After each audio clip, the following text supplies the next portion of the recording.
Welcome to Lady E's Dark Tales. In tonight's tale, we journey down the lonely highways of America with a trucker who receives an unexpected gift, one that comes with a terrible price.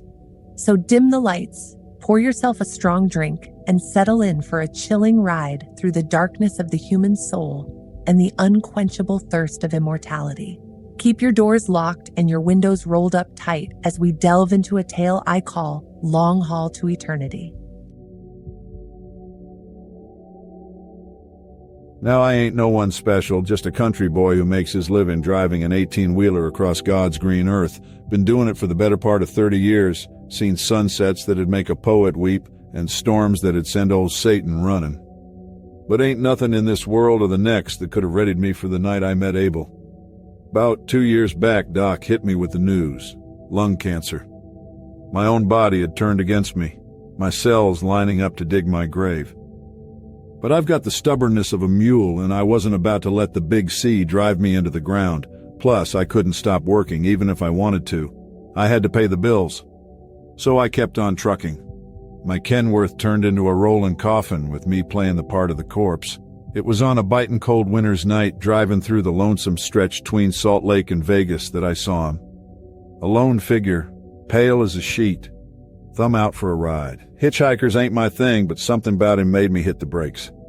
Abel was his name, and the minute he climbed into the cab, he spun me a tale that would have made a loony bin blush. Said he was a vampire. I laughed at him and said, "Son, you ain't the first crackpot I've had in this here cab." But he just smiled, all mysterious-like. We rumbled on through the night, chopping it up about life, death, and every dang thing in between. He went on about how he'd been living for centuries, moving from place to place and never staying for too long in one spot. He talked about love found and lost, and all the mysteries found within our lives that can never really be explained away by science or logic. All along I kept glancing over at him, thinking he was a total lunatic, but at the same time, I kind of believed him. Through all of this talk about life and death, I ended up telling him about my cancer. It went completely silent. For a minute there, I thought he had gone to sleep, and I had just been confiding in myself.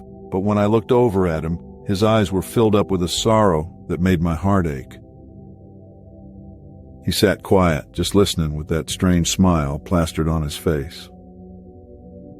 I pulled into the dingy parking lot of a burger joint I'd visited before, and I asked him if he was hungry.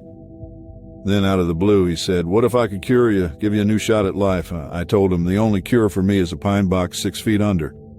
But quicker than a rattlesnake, Abel was on me, teeth in my neck. I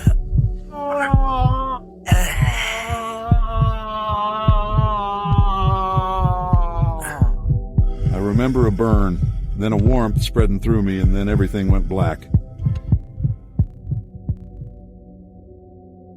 When I woke, Abel was nowhere in sight.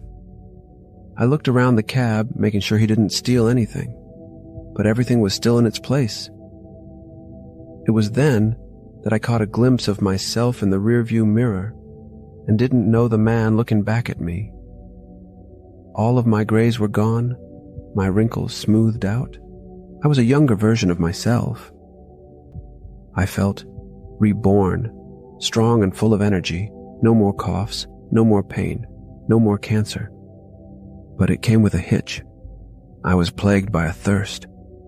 Not for a cold beer or a sip of water, but for something darker, some ungodly hunger that gnawed away inside me like an old rat stuck in the walls of an abandoned house. No matter how much I tried to fight it back, the craving took hold and refused to let go. Now, my big rig ain't my coffin no more.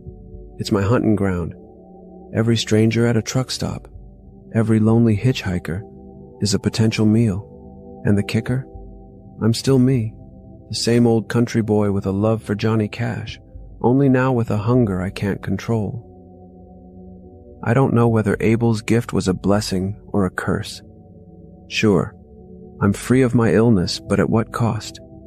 So I drive, chasing asphalt, each new town a painful reminder of the man I once was. So heed my words, friend. Next time you see a trucker on the side of the road, Think twice about asking for a lift. Not all monsters lurk in the darkness. Some of us are just out here trying to make a living. And so, my beloved audience, we have come to the conclusion of tonight's tale. A simple act of kindness on a lonely highway transforms into an eternal curse, leaving our trucker caught between life and death and humanity and monstrosity. Is this gift of immortality a blessing or a nightmare from which he can never wake? Perhaps some offers are best left refused and some rides best left untaken. Until next time, sweet screams, my darlings. And remember, when you're out on those dark, deserted roads, be careful who you invite into your cab. You never know what hunger drives them.